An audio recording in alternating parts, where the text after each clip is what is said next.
Hey, you ever get that feeling there's something in the dark watching you? If you're like me, you can't look away. That's why I want to tell you about Creepy Shit. It's the podcast that dives into the strange, the haunted, the downright unholy, true crime that never got answers, folklore that refuses to die, and stories that cling to you long after you're done listening. Every week you're invited to sit by the fire with the rest of us creepers and hear something you'll want to share in a hushed voice. So if you're ready to explore things that might go bump in the night and things that don't make a sound at all, subscribe to Creepy Shit Podcast wherever you get your podcasts. Join us. We've been waiting for you. Canadian Creepies is recorded on the traditional lands of the Haudenosaunee and Anishinaabe peoples, under the Dish with One Spoon Wampum Agreement.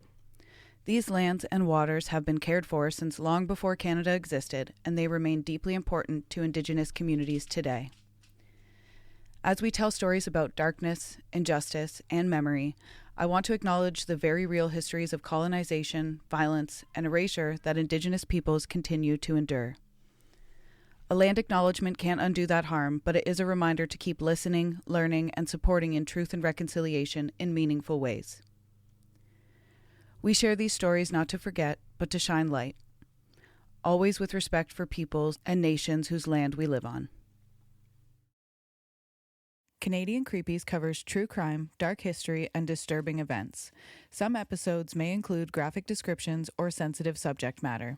We do our best to handle every story with care and respect for those affected. That said, we sometimes use humor and sarcasm as a way to process heavy content, never to disrespect victims, survivors, or their families. Listener discretion is advised.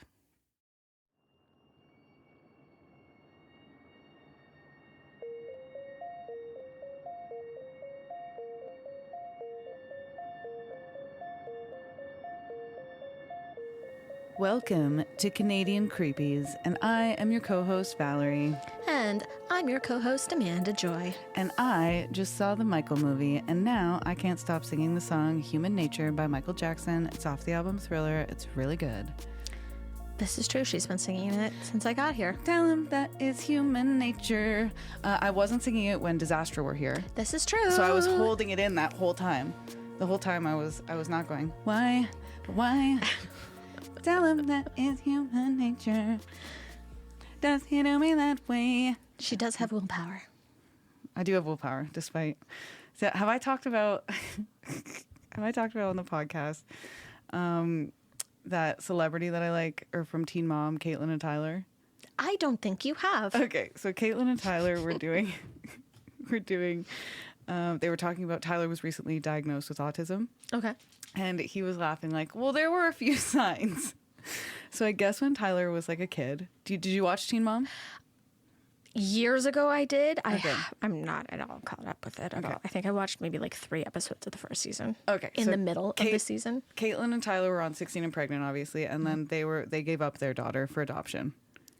Oh, I do know which ones you're talking about. Yes, actually. So Tyler, the one thing to Tyler that he told Caitlin about for the first time on the podcast, like live, and I was killing myself laughing at work listening to this. Tyler really loved to roll, like somersaults. Oh, okay. So from the minute he got home from school, he just somersaulted all through the house. His mom was probably like, and she was like, stop! I know. And they had to have like serious conversations, and she was like, Tyler, you gotta stop rolling. He's like, I know, Mom, I can't stop. Like, I just love rolling. And he would like get the urge at school and like be like, I want to roll, and be like, no, I'm not gonna do it. I'm not gonna roll. I'm not gonna roll. And he rolled so much to the point like he had an older sister. His older sister's friend like thought he was special needs because he had never seen him walk at the house. That's very funny. Wow. So yeah, then he stopped rolling. He was able to stop. He's like, I understand the autism now. It makes sense. Like this, looking back. Yeah, looking back, this makes sense. Okay. Should we talk about what I'm really excited to talk about every episode yes. until I post it on social media? And that is that I have a little Easter egg for listeners. And it's that if you are an artist and don't like, not just an artist, not just a visual artist, like a creator. If you make shit. If you make things, if you have an online store, anything like such as, and you listen to Canadian Creepies, I want to collaborate with you on merch, but in a way that actually supports you. So you'd sell everything through your own shop, your own Etsy, your own Shopify, whatever it is you already use. We would just be adding a new piece together. So you would stay fully in control of your work. Every sale, you keep the majority of the profit, and we take a smaller commission through a code or link. You'll also get your own discount code to offer listeners, which helps drive traffic directly to your shop. And we'll be promoting you, not just the merch, across Canadian Creepies socials and here on the podcast. And on top of that, part of what we make is being donated to Niagara Reproductive Justice and Pay Your Rent. So it's ethical, it's collaborative, and it actually pays artists. If you're hearing this, you're kind of getting first dibs. So reach out. We would genuinely love to work with you. And the first artist to actually take us up on that is none other than our very own researcher, Christine. What? Woo, woo! And Christine has made these really cool, handcrafted, one-of-a-kind, sort of like case books of the dead. I think case book. Is that what we're calling them, sort of? It's like it goes through cases that we've talked about on the podcast, but it looks like the Book of the Dead from it looks like an Evil Dead. artifact. And it looks like you're getting like an artifact from the case itself. And naturally, every case book includes a remember the victims. Yes. But Christine gets really creative about little like evidence packets she adds in and things. It's Little very details. cool. The small, and it's all about the touches. details. There are little hints to episodes that we're going to cover in the future. So if you're interested in one of those, please reach out. We would love to get you one of those. They are not free. There is a price. We haven't decided on the price yet. So I cannot tell you it. But speaking of Christine, That's and right. speaking of merch, you've heard, if you are a longtime listener, you've heard us talk about the Ottawa Seed Library, and they collaborated with us for seed packets, and they went fast, our creepy cuties. But we are officially restocked. We have more. We got more. Thanks, Christine, for putting that together. We want to take a moment to shout out the Ottawa Seed Library, Wildflower Seed Library. It's an incredible community project helping people grow native plants, support pollinators, and bring more wild spaces back to our communities. If you love what we're doing with our Canadian Creepies wildflower seeds, you'll definitely want to check them out. They're doing amazing work to make native seeds more accessible and to help create healthier habitats for bees, butterflies, and other important pollinators. Our seed packets are available once again, so if you missed out the first time around, now is your chance to grab one and help grow something beautiful. Happy planting, creepy. So if you want your wildflower seeds, reach out. I planted mine yesterday. I haven't planted mine Do I have yet. to water them again today? Should I? They're in a pot. No, mine are in the No, garden. they're in the garden. No, mine are in the garden. In the garden. In the garden. I'm thinking, well, because mine are going to go in a pot because I'm on a balcony. Right. But I'll water them today just in case. yes, I like that. Okay. And I do have some comments from people I want to read out. On a Freaky Friday I did on TikTok, talking about the Niagara Haunted Tunnels. So going back to a Down the Crooked Path episode. What? I got a comment from one of my friends, Tammy, and she said, I literally went to the Blue Ghost Tunnel, had a fully charged massive light. It instantly died when we went into the tunnel. We heard something and ran, and when we got back up to the top, the flashlight worked perfectly fine. It was so crazy. That is some paranormal activity for you there, folks. For sure. You can't get into the Blue Ghost Tunnel anymore now. They filled it with cement. It's filled. Yeah. Only the spirits live there now. The outside is still really cool, though, and it's you see shit in the fog. Maybe we should take a picture there. I'm down for that. Yeah. That's the album cover. Speaking my vibes there. And I want to say hello to Peachtree Dishes on YouTube. They said hello from the north of Quebec. What up? And they said that on our Canada 69B, Canada's role in the genocide of Palestinians. And I said, from the river to the sea. And they said, Palestine will be free. Shout out. Shout out. And thank you for listening. Is there anything else? By the time we release this, it'll already pass, but Val's birthday is this week. Woo, woo, woo. Yeah, because it's coming out next week. Yeah, it's coming out after we record, but this Friday is Val's birthday. Thank you. Friday, June 19th. So show her some birthday love. I'll be 102.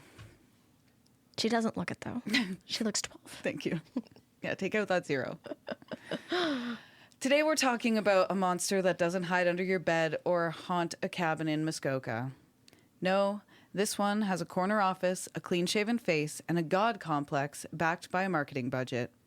We are diving into, and you probably know this by the title, the Canadian opioid crisis. And before you roll your eyes and think, oh, another PSA about drug use, let's get one thing straight. This wasn't an accident. This wasn't an oopsie-daisy by the medical community. This was a calculated, profit-driven heist where the currency was human lives.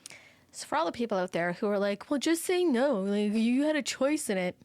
No, it was a lack of education and given to people by trusted people. Yes.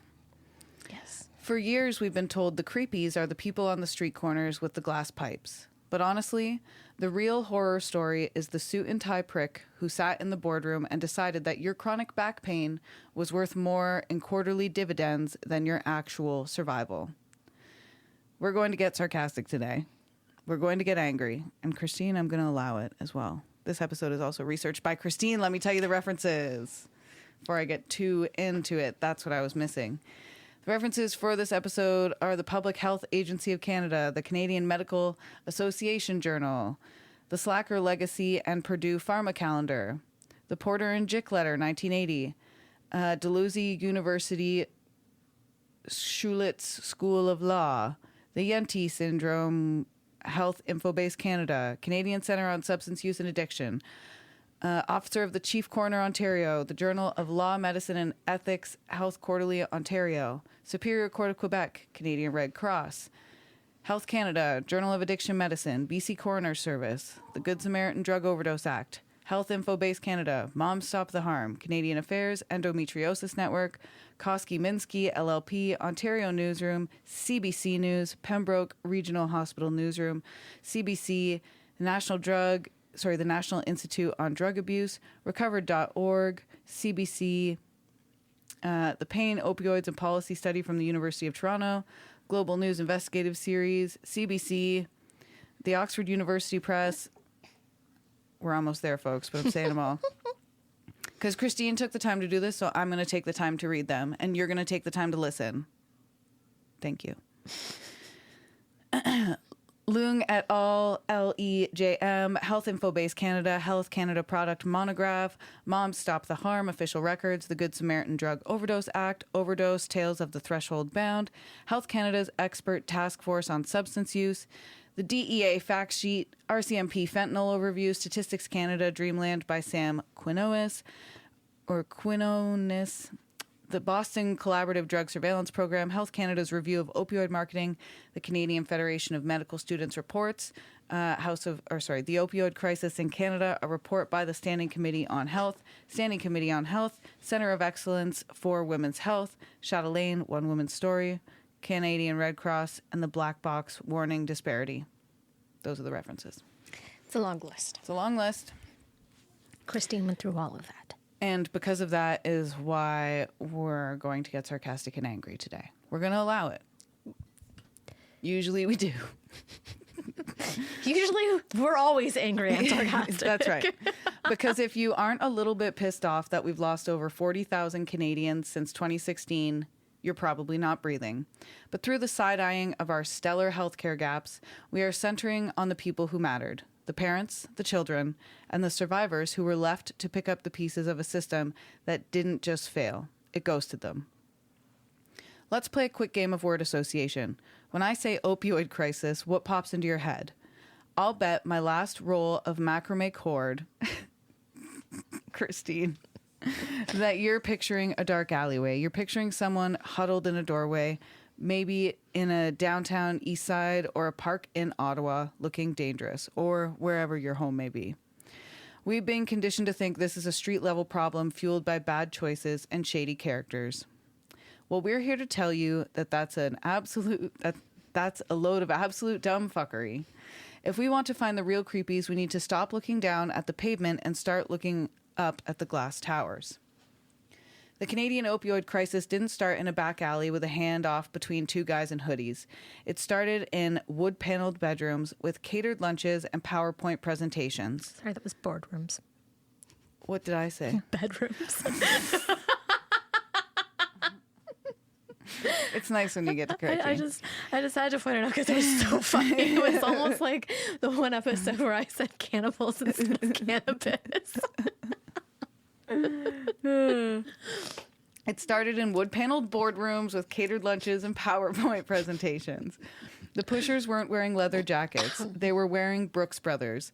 They were the executives at companies like Purdue Pharma Canada, who sat around conference tables looking at spreadsheets and realized they could make a killing, literally, by rebranding addiction as relief.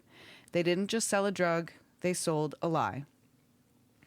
They told doctors that OxyContin had a delayed absorption mechanism that made it less addictive. They created educational materials that told physicians that if a patient seemed addicted, they actually just had pseudo-addiction and needed more pills.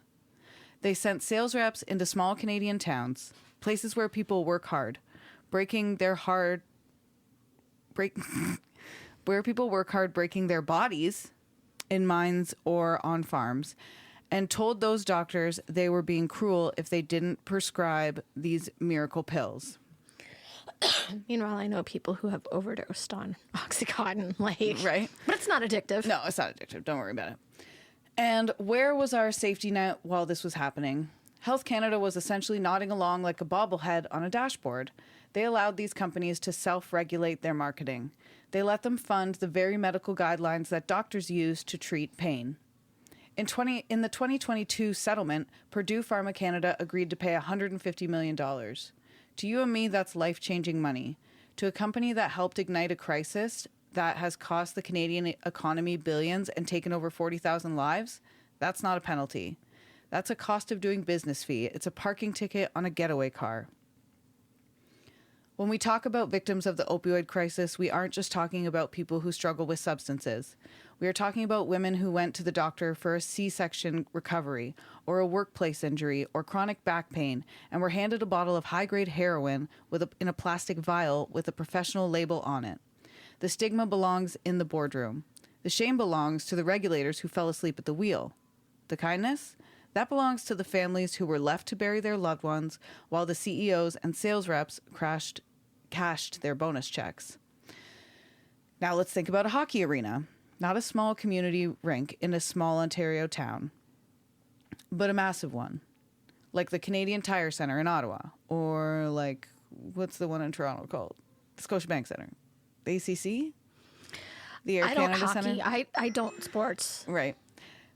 Picture it, filled to the brim, every seat taken, every fan cheering. Now I want you to imagine that arena being wiped out twice and then some. That is the scale we are dealing with. That's a lot of fucking people. Mm-hmm. Between January 2016 and September 2025, the latest hard data we have is 55,032 Canadians have been killed by opioid toxicity. That is over 55,000 souls gone. If that many people died in a single plane crash or natural disaster or a terror attack, this country would be at a total standstill. We'd have national days of mourning, statues built, and every politician from here to Whitehorse would be losing their minds. Instead, we get reports, we get key findings, we get a collective shrug, because the victims don't fit the perfect victim mold that society likes to cry for. To bring it closer to home, let's look at the average. In the last year alone, we've been losing an average of 16 people every day. That means while you were drinking your morning coffee, someone's daughter died. While you were driving home from work, someone's brother was found in a bathroom. By the time you finish this podcast episode, another family is likely getting a knock on the door from a police officer who has had to do it so many times he's gone numb. And it's not just the deaths. The reality of this crisis is the ripple effect. Over 51,000 people have been hospitalized for poisonings since 2016. That's 51,000 lives interrupted, bodies scarred, and families traumatized. Paramedics have responded to over 272,000 suspected overdoses. Think about the mental health of our first responders, running into the same houses, reviving the same people, only to watch the system fail to provide a bed for them the next day. 81% of these deaths now involve non-pharmaceutical opioids. We're talking about a supply so toxic that over half of it involves fentanyl analogs that are essentially chemical weapons. We use these numbers not to desensitize you, but to ground you. These aren't just stats on a Health Canada dashboard updated every quarter. These are empty chairs at Thanksgiving. These are foster kids who will never know their birth parents because a corporate profit margin was more important than a human life. And Christine wants to say, so the next time someone tells you this is a niche problem or something only addicts deal with, tell them about 2 full hockey arenas. Tell them that 16 people are going to die today, and then ask them why the fuck we aren't talking louder about it. That was fucking brilliant, Christine. Yeah, great job. So, how do you convince a room full of smart, dedicated Canadian doctors to start handing out high-grade opioids like they're Pez? You don't just ask them. You gaslight them with science. The marketing of OxyContin in Canada wasn't just aggressive. It was a masterclass in deception. Purdue Pharma Canada didn't just tell doctors that the drugs were safe. They built an entire alternate reality where addiction was a myth and more was always better. Gross. Awful. Like, who the fuck are these people? Like, so out of touch, just so money hungry.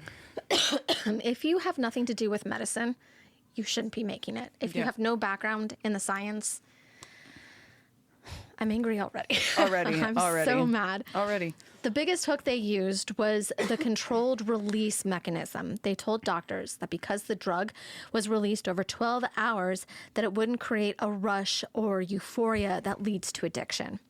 They even managed to get Health Canada, our supposed watchdogs, to include a line in a 1996 product monograph stating that the risk of misuse was not a problem for patients in pain. That's right. The government-approved document basically told doctors, don't worry about it. If they have actual pain, they physically cannot get addicted. Christine wants to say, spoiler alert, that is absolute grade A bullshit. Not true. Not true. This is the part that really pisses us off. When patients did start showing signs of addiction, craving drugs, asking for more, getting irritable, Purdue had ready-made excuses. No, they claimed that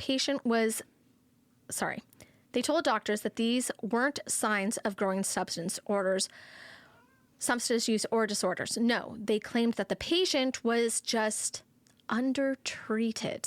So their solution, don't take them off the drug, double the dose. That's wild. That's a wild That's wild.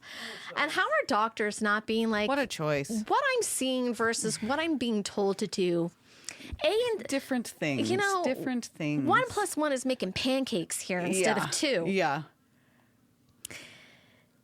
They convinced doctors that the only cure for the symptoms of addiction was more likely the thing that was actually causing it. It's like telling someone to put out a grease fire with a bucket of gasoline. Then there's the 1% myth that you've probably heard before. Sales reps would walk into clinics at St. John's to Victoria and would look at doctors in the eye and say, the addiction rate for patients on this med is less than 1%. Where did they get those numbers from? That single 4-sentence letter to the editor in the New England Journal of Medicine from 1980 looked at hospitalized patients in a controlled setting. It wasn't a study. It wasn't a peer review. It was a glorified Yelp review from the 80s that Purdue turned into the foundation of a global health crisis. That's fucked. Yeah. That's so wild to me. It's wild. In their brochures, they told Canadian physicians that there was no ceiling to the dose. They claimed that Like no ceiling, like that they could just keep upping and upping up. and upping and upping, and it wouldn't have any effects. Wow. Yeah. The sky's the limit. It's not. That's Sky's insane. not the limit. That boggles my fucking mind. That's factually incorrect. The sky's not the limit at all. With an opioid. It's an opioid. And for a doctor to just like be like, all right, that sounds right. If you say so. And like, I mean, you're the drug sales rep, so you must know. Not a single one of them was like, maybe this is wrong. Like, was the money kickback that good from it? I wonder if we get into that. We'll see. We're getting ahead. And I lost my place. No, sorry. So basically what they said, that you could keep cranking up the milligrams as long as the patient had actual pain. There was no maximum, no stop sign. They turned our doctors into corporate pushers by giving them scripts, free lunches, and educational trips to fancy resorts. They made it easy to say yes and terrifying to say no. And the result? Thousands of Canadians who went in for help with a back injury or surgery came out with a chemical dependency for something that they never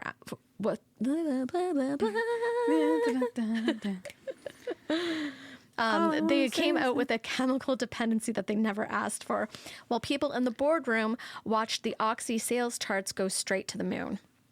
If you're looking for the exact moment the corporate pricks found their holy grail of bullshit, this is it. It's called the Porter and Jick letter, and it's the most dangerous 101 words ever printed in the history of medicine. In January of 1980, a doctor named Herschel Jick and his assistant Jane Porter, that sounds made up. Mm-hmm. That sounds like a Disney character. Yeah. I think that is a Disney character. Isn't it like Jane from Tarzan? I think that is Jane from Tarzan. Let us know, listeners. So they sent a short letter to the editor of the New England Journal of Medicine. It was 5 sentences long, 1 paragraph. Again, this wasn't a study. It wasn't a peer review.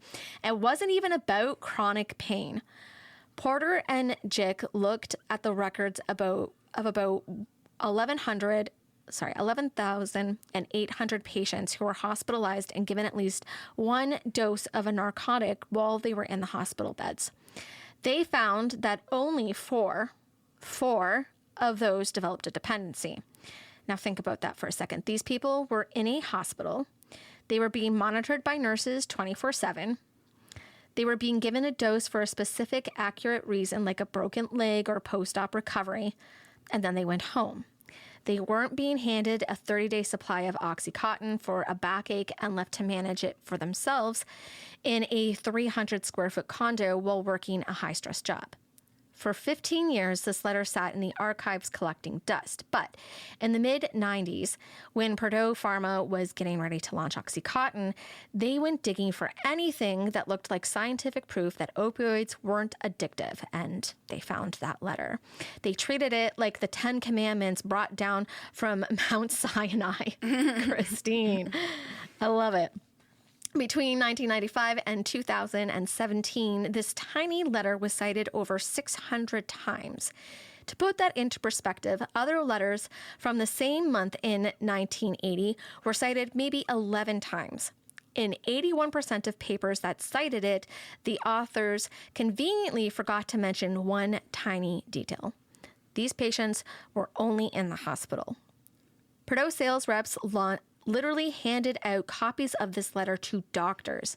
They used it to claim that addiction rates were less than 1%. They didn't tell the doctors that it wasn't a retrospective chart review. They called it a landmark study. By the time the New England Journal of Medicine finally issued an unusual public health warning about the letter in 2017, the damage was already done. Thousands of Canadians were already dead or struggling. How the hell, I don't know about you, but when I was doing research in college or university, even high school, I was told to not cite anything that was older than 5 years. Yeah. Because it wasn't relevant. Yeah. So how are you taking something that is decades old and going, this is fact. We don't need to update this.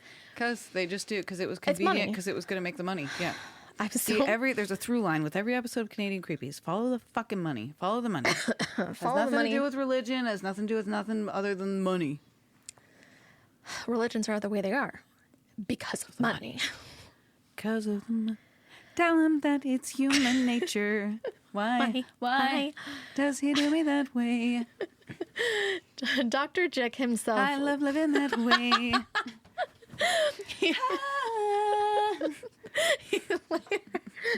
That was Val's musical interlude. Reaching out. Okay. So Dr. Jick himself later said that he was shocked by how his letter was used. He told reporters that it was never meant to apply to outpatients or chronic use.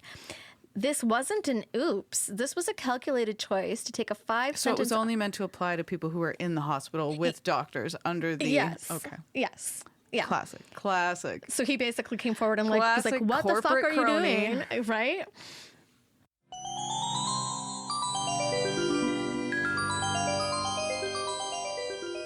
You.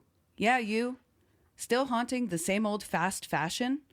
Time to dig up something better with Back from the Dead Goods, a Canadian small business where forgotten threads get a second life and sustainability meets spooky. This isn't just upcycled clothing. It's resurrected fashion with an eerie edge. Handpicked, reworked, and revived, every piece is as unique as a ghost story whispered at midnight. And because you're a part of the Canadian Creepies family, you get an exclusive deal. Use code Canadian Creepies at checkout for 10% off. Find them lurking on Instagram, Etsy, and Poshmark. Links are in the episode description. Give your wardrobe a second chance at life, if you dare. Hey creeps, it's Valerie here, and if you're anything like us, you love capturing a moment, whether it's spooky, sweet, or somewhere delightfully in between. Let me introduce you to our go-to for stunning shots, darkroom photography based right here in the heart of the Niagara region.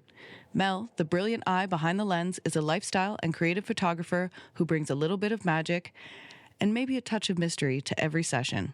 She's got all her prices listed right on her website, super transparent, no tricks, and she runs killer seasonal specials around Mother's Day, Halloween, Christmas, and more. I'm telling you, her Halloween sessions, creepy perfection. So, if you're in the Niagara area and looking to capture memories that are hauntingly beautiful, hit up Mel at mel@darkroomphotography.ca or check out her work at www.darkroomphotography.ca. That's Darkroom Photography, where your memories come to life, even in the dark. Looking for your next obsession? The Creators Collective Podcasts is your gateway to the dark, the chilling, and the downright fascinating. We're a community of independent podcasts with one goal: to share the best in true crime, paranormal tales, folklore, and unexplained mysteries. Whether you crave cold cases that won't stay closed, haunted histories that refuse to be forgotten, or stories that make you sleep with the lights on, there's a show waiting for you in the collective. And when you join us, you're not just listening to one podcast. You're stepping into a world of creators who love this stuff as much as you do. Check out the Creators Collective today. Follow the link in our show notes to discover your next favorite podcast. We'll be waiting for you. Support reproductive justice in Niagara. Niagara Reproductive Justice is a grassroots collective based in the Niagara region of Ontario, working to increase visibility and access to sexual and reproductive health care. They support people seeking abortion and other essential care by offering transportation, financial assistance, logistical help, and emotional support. Here's how you can help. You can make a one-time donation. Send an e-transfer to niagarareproductivejustice@gmail.com. Your support helps cover costs like gas for volunteer drivers, overnight stays, childcare, and other urgent needs. You can also support monthly via Patreon. Join their Patreon and support the cause month to month. It's patreon.com/Niagara Reproductive Justice. And you can volunteer your time. NRJ is always looking for volunteers to help with driving, outreach, admin support, and community organizing. If you're looking to make a real impact in the Niagara region, this is a great place to start. Contact them via email or DM them on Instagram or Facebook to learn more. You can find them on Instagram at Niagara Reproductive Justice and on Facebook at Niagara Reproductive Justice. Help amplify access to reproductive care right here in our own backyard. Whether you donate, volunteer, or spread the word, you're a part of the movement.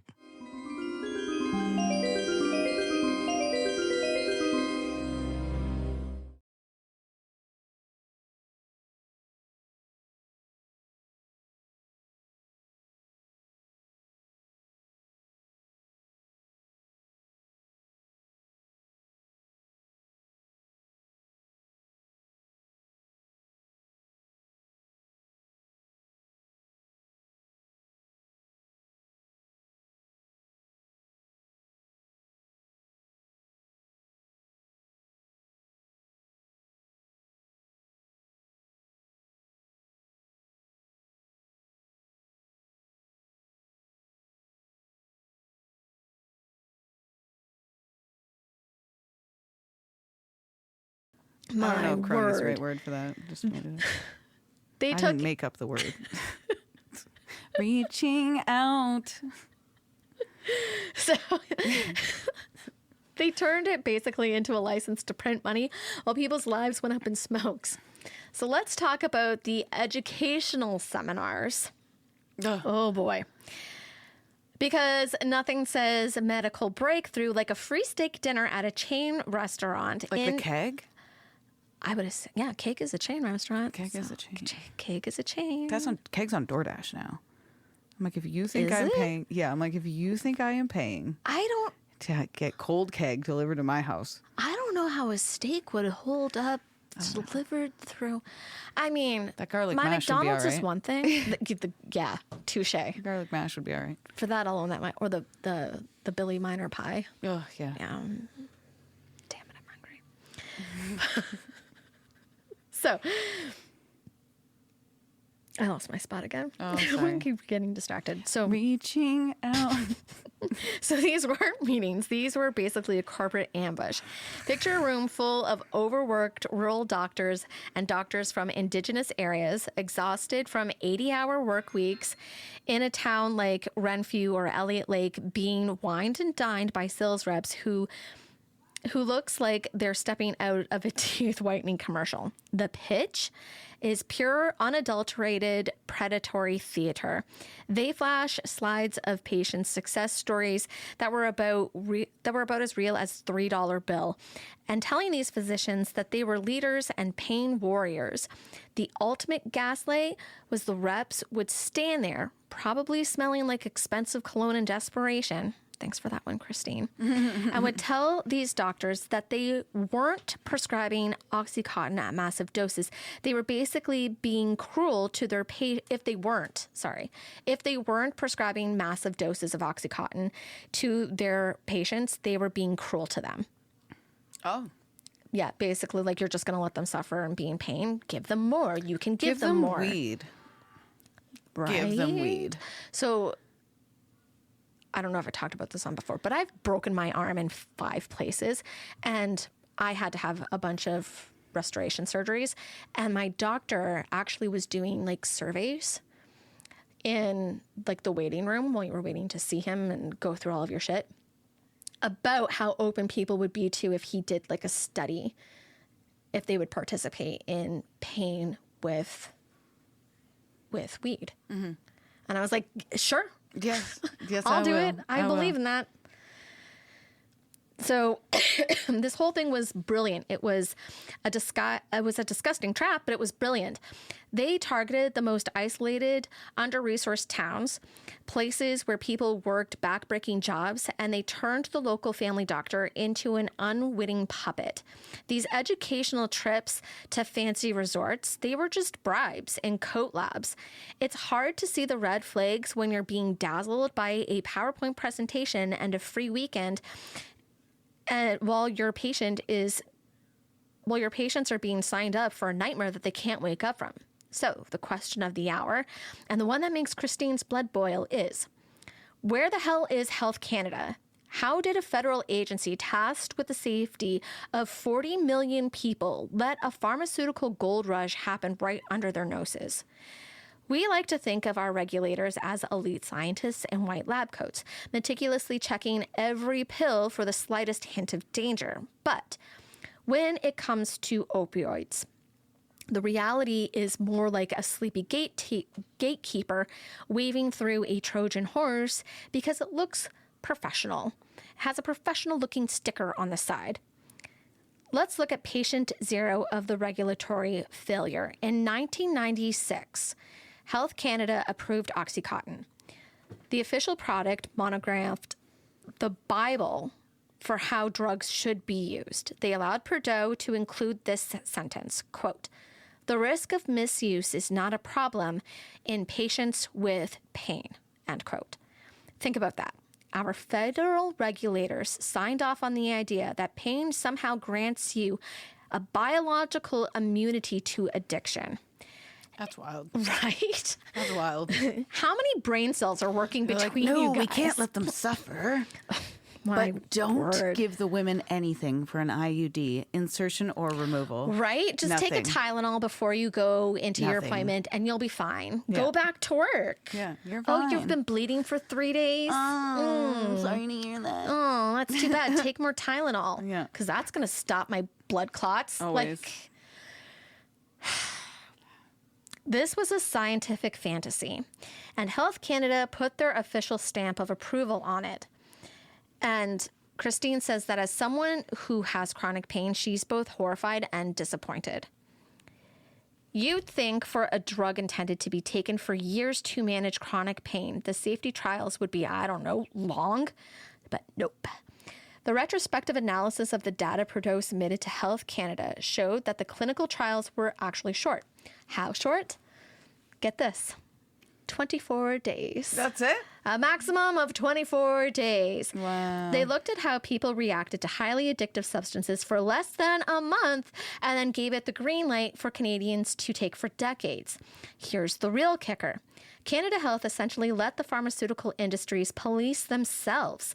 For years, the regulation of drug advising to doctors was outsourced to industry-funded bodies. The government didn't proactively check the sales brochures or the scripts the reps were using.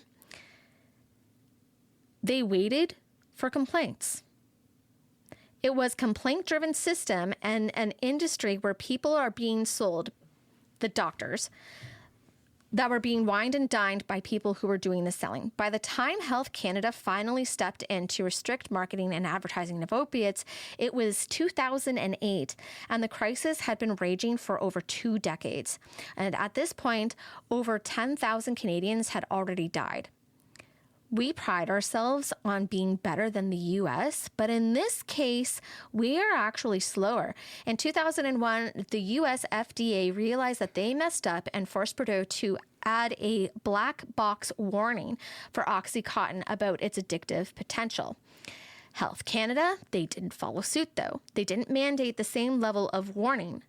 They let the less addictive narrative continue to circulate in Canadian clinics for years after our neighbors to the south had already pulled the fire alarm. That's a kick in the face, Canada. Yeah. Our regulators didn't just have a blind spot. They had a systemic culture of commercialization where the customer... And who was Prime Minister in 2001? 2000... Oh, look. That wasn't... I don't expect you to know that. Was it Harris? We had a prime minister called Harris. I was 11 in 2001, so I was in grade. I was either in grade 9 or in grade 10. Jean Chrétien was our, and was he conservative? I don't know. No, he was leading the Liberal Party. Oof, Chrétien, leading the Liberal Party. This is why we say the Liberal Party isn't left. It's not left. It's centrist. Okay? Yes. If you want to vote left, vote NDP or Green, or even further left. What if I could? What would that be? PP? No. No. People's Party is like way right. Yes, that's right. Who would be more left than? I'm just kidding. There's no active. I was going to say, there's no is active, there someone I'm missing? Because Canada like the has Communism the Party. Communist Party. They would be more left. They would be the most left. We have way too many different parties. Can you all guys just agree to not be assholes? Is communism bad? I mean, I don't know. Who knows at this point? At this point, I don't know what ends up. I'm Googling it. Is communism bad?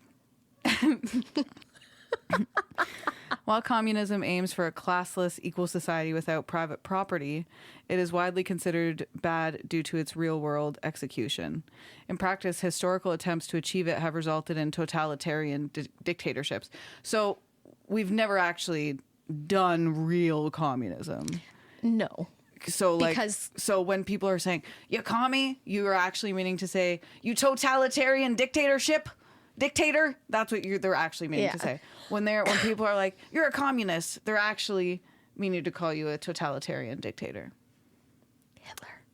Hitler was that. Hitler. Mussolini. Do you know how Hitler started? Because it wasn't with the Auschwitz and rounding up the Jews. No, he started, he had to gain the people's trust to do that. So he started, and tell me if this sounds familiar, Fake news. It's fake news. Propaganda. The elections are rigged. They're having dead people vote. It's all rigged. It's all fake. Yeah. Who does that sound like? Who does that sound like? Who does that sound like? Who does that sound like? Anyways, the pharmaceutical company was paying the user fees and the product was being fast-tracked for approval. And the victims, they were just unintended consequences of the system that prioritized speed over safety. Bum, bum, bum. Bum, bum, bum. I know, he's cute, is he? He's Arrows chasing chittering. birds. Okay, I'll do one more section and then I think... Yeah. I'm okay. Let's talk about the timeline. Well, let me see how long it is. Oh, it's not very long at all. Perfect. So let's talk about the tragic timeline. So here's the timeline. Wave 1, the prescription push. So that was the mid-1990s to 2010. This is the era we just talked about, the boardroom wave. It was denied by the aggressive marketing of OxyContin. This was the gateway, created by pharmaceutical companies and allowed by regulators. There's a gateway. Alcohol's a gateway. Weed, not a gateway. Sorry. Most people getting addicted during this time were doing so via their family doctor. Then there was Wave 2, the heroin pivot, from 2010 to 2013. Around 2010, the suits started getting nervous. Purdue Pharma reformulated OxyContin to make it harder to crush or snort. I remember that. And provinces started delisting it from their drug plans. The result? Thousands of people who were already chemically dependent were suddenly ghosted by the medical system. They didn't just stop being addicted. They just lost their clean supply. Yeah, so it's like abortion. Abortion doesn't stop. It just happens in back alleys, and the mafia runs it. They didn't stop being addicted, as I said. They just lost their clean supply. They turned to the illicit market, leading to a massive surge in heroin use across Canada. Which leads us to now, Wave 3, the fentanyl takeover. And that's from 2013 to now. This is when the crisis became a massacre. Around 2013, illicitly manufactured fentanyl, not the pharmaceutical patches, but powder imported from overseas, began flooding the Canadian market. Fentanyl is a highly potent synthetic opioid used in medical settings as a pain reliever and anesthetic. It is roughly 50 to 100 times stronger than morphine and 50 times stronger than heroin. So what exactly is this stuff? Fentanyl is a synthetic opioid that is essentially the super soldier of the drug world. Right now, I'm not going to say who because that's their private thing. There is somebody very, very close to me who is currently battling opiate addiction. Heroin isn't on the streets anymore. It's all been replaced by fentanyl. Yeah. 100%. It's all been replaced by fentanyl. And working with groups that are designed to help addicts and their family and friends. I've done like a family and friends program. I think they said 74% of the people who come to them were originally introduced to opiates by a doctor in a medical setting. So it's not just, I know we're focused on OxyContin here, but like it's also like morphine drips. Yeah. You will be on somebody like have their lungs collapse. They were in a horrible car accident. They are in the hospital for an extended period of time and they are on a morphine drip. And then they're just like, okay, you're all better. You're healed. And they cut that drip off. Yeah, they don't wean anybody off. Yeah, there's still no control. And there's no aftercare. There's no check-in at home to see how you're doing. No. Legally, fentanyl is a medical miracle when used correctly. It was designed in the 1960s for the kind of pain that makes you want to crawl out of your own skin. Think advanced stage cancer or major cardiac surgery. In a controlled hospital setting, it's administered via patches, lozenges, or IVs to provide immediate heavy-duty relief. When a doctor uses it, they are measuring it in micrograms.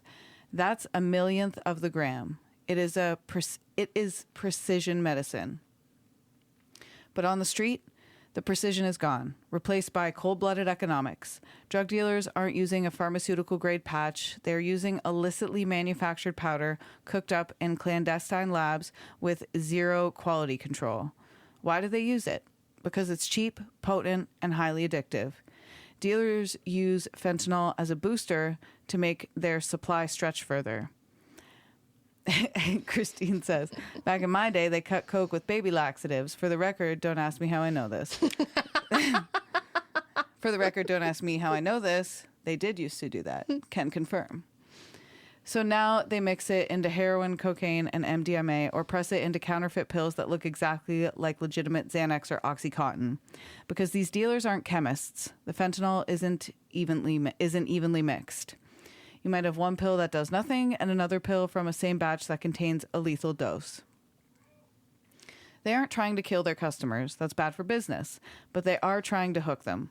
Fentanyl creates a dependency faster and harder than almost any other substance, turning a casual user into a desperate recurring revenue stream for the boardroom at the top of the supply chain. So here's the basic cold-blooded math. Since it is so much stronger than morphine, for traffickers, it's easier to hide, cheaper to produce, and much more profitable. You can ship a package the size of a smartphone that contains enough fentanyl to kill a small city. By 2016, the situation was so dire that British Columbia declared a public health emergency.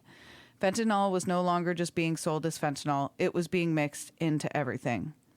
We spent 15 years worrying about doctors' offices, and while we were busy arguing about prescription pads, the illicit market saw a business opportunity and ran with it. By the time we realized fentanyl was the new king, the back alley had already become a chemical laboratory. And we didn't just have a drug problem, we had a supply chain revolution that the government was too slow to acknowledge. And here are some milestones from the crisis. In 2011 is when the fentanyl seizures began to rise, which meant law enforcement starts to see the shift, but the public is still focused on the pills. In 2013, significant spike in deaths in Western Canada. Fentanyl became the dominant driver of overdoses in BC and Alberta. In 2016, national surveillance begins. The government finally starts counting the bodies. 2,800 plus Canadians die in 2016 alone. In 2020 was the COVID pandemic. Broader border closures and lockdowns made the supply even more toxic and unpredictable. Deaths jumped by 91% in the first 2 years of the pandemic. And from 2024 to now is the polysubstance era. It is not just fentanyl anymore. We are now dealing with benzodope and xylexine, the zombie drug, making the crisis an even harder threat. Yeah. It's heavy. Heavy. Should we do Creep of the Week? Let's do Creep of the Week. It's Okay. story time. Yay.